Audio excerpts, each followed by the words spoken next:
Good morning बच्चों। आज मैं आप लोगों को खेती बाड़ी के शिक्षक पाठ के आगे भाग को बताने जा रही हूँ।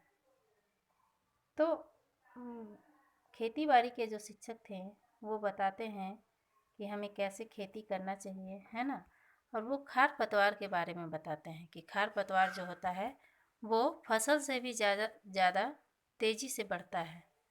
उनके बीच हर तरह के कीड़े मकोड़े जानवर अपना घर बनाते हैं, यानी तरह तरह के कीड़े मकोड़े अपना घर बनाते हैं। और और खरपतवार अपने बढ़ने के लिए ज़मीन से पानी खाना भी सोख लेते हैं।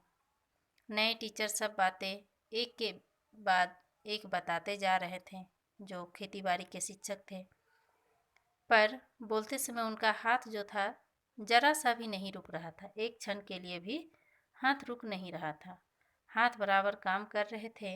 हाथों से वे खरपतवार उखाड़ते जा रहे थे और बच्चे भी उनके देखा देखी सब और का खरपतवार उखाड़ने लगे।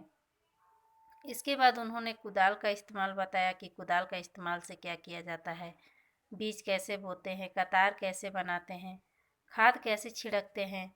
ये सभी चीज़ें वो बारी बारी से बताते जा रहे थे। और भी ढेरों बात बताई जो खेत के लिए ज़रूरी होती है। यह सब उन्होंने करके भी दिखाया। बताने का तो बताया, लेकिन साथ में करके भी दिखा रहे थे।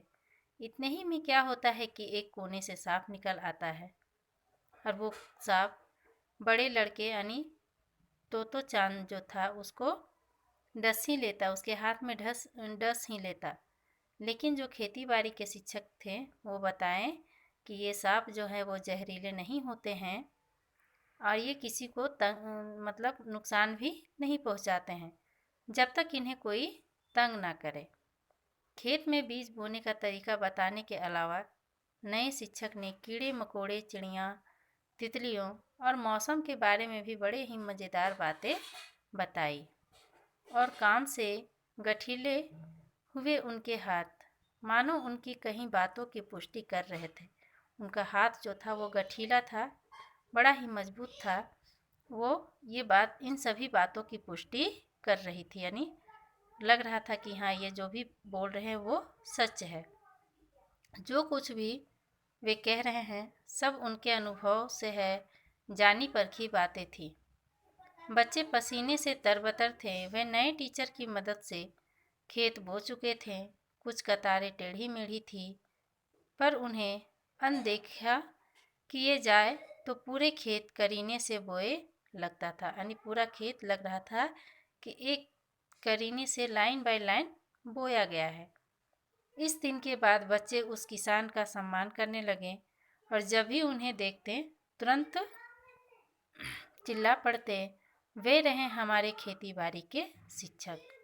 और जब भी उनके इस नए शिक्षक के पास खुद कुछ खाद बचती तो वो बच्चों के खेत में छिड़क देते थे। बच्चे के खेत में कोपेले फूटने लगी थी, यानी पौधा जो था वो बीज जो था वो अंकुर देने लगा था। पौधा धीरे धीरे बढ़ने लगे, है ना। हर दिन कोई ना कोई बच्चा वहाँ चक्कर लगा जाता, लौटकर हेडमास्टर जी और बाकी दोस्तों को सारा हाल सुनाता। बच्चों ने अपने नन्हे हाथों से बोए बीजों को पहली बार धरती की कोख से पनपते देखा था, यानी पहली बार वो देखा। पहली बार जब खेती कर रहे थे बच्चे तो पहली बार ही देखेंगे ना कि वो बीज कैसा है, कैसे बढ़ रहा है। और ये आनंद उन लोग के लिए बहुत ही अनोखा था। अनूठा यानी बहुत ही अनोखा आनंद का उत्साह हो रहा था उन लोगों को। जब भी दो तीन बच्चे साथ में गपशप करते होते तो बातचीत करते करते वो ज़रूर खेत की प्रगति की ओर मुड़ जाते, यानी खेती की बात ज़रूर करने लगते।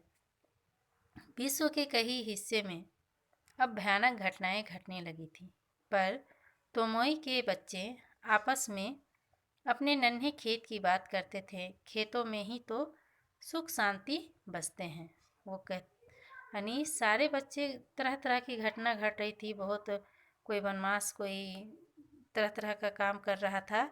लेकिन इनके बच्चे जो थे, तोमोई जो हेडमास्टर थे, इनके बच्चे केवल खेती बाड़ी के बात में ही लगे रहते थे और खेती बाड़ी की ओर ही इन लोगों का ध्यान चला गया था। इसीलिए हम लोगों को भी पेड़ लगाना चाहिए, बीज डालना चाहिए, बीज बोना चाहिए, क्योंकि उससे वो जब बढ़ता है तो उससे जो आनंद प्राप्त होता है वो बहुत ही अच्छा लगता है। तो धन्यवाद बच्चों।